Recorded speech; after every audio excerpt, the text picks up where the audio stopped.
There was a time not long ago where other flags flew in Singapore. The Hyflux flag in 2012, but else now no more.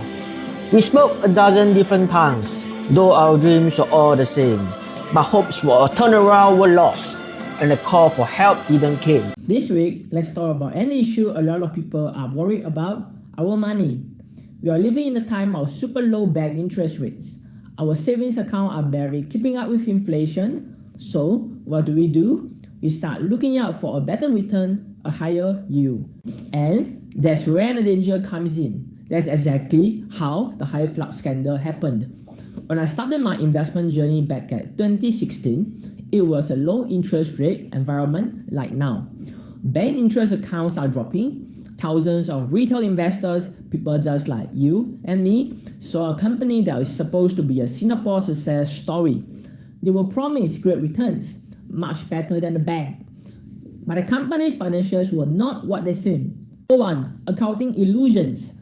Traditionally, when a company builds the plant, it is recorded on their balance sheet at cost, i.e., the cost that the company pays for the plant. However, Hyflux does not pay other companies to construct its plants, it builds them itself. Hence, it is able to recognize the construction revenue for the plants during the construction phase. If the actual payments exceed the projected payments, Hyflux earns more profit.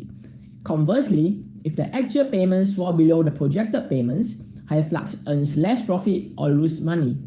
Although zero cash flow is coming in, construction phase of the water treatment plants looks profitable. Number two, over-leveraged balance sheet. For Hyflux, the company is extending its debt capacity due to its perception as a stable, recurring revenue business, as a water filtration business. Thus, it is able to borrow from banks, then issue high-yield preference shares and perpetual capital securities. However, if you read the fine print, both perpetual shares and perpetual securities are ranked pari passu with each other. This means that both preference shareholders and perpetual holders share the loss together if losses exceed 239.6 million equity attributable to ordinary shareholders.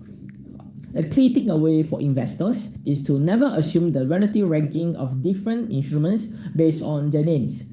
And if you invest in stocks or fixed income securities, you must read the fine print. Number three, external headwinds.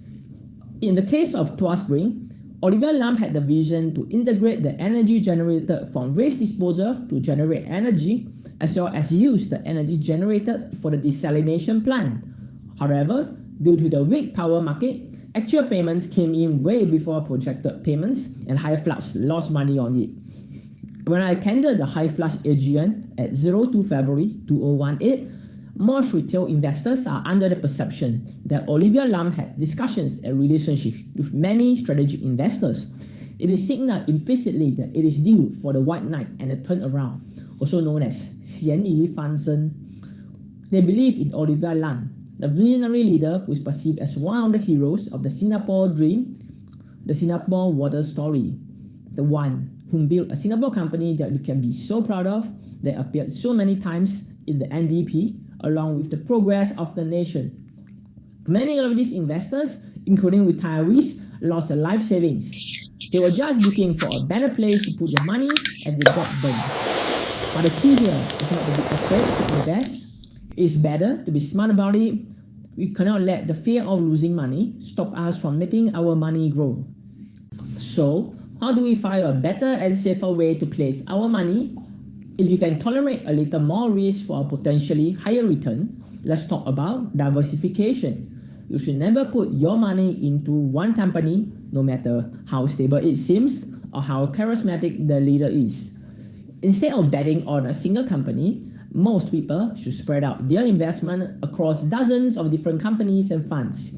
This way, if one company performs poorly, it won't tank your entire portfolio, and you are spreading out the risk. So, the next time that you are worried about these low bank interest rates, remember this: don't simply chase after use from a single risky company. Want to explore other safer and better options to place your money with your trusted financial advisor now.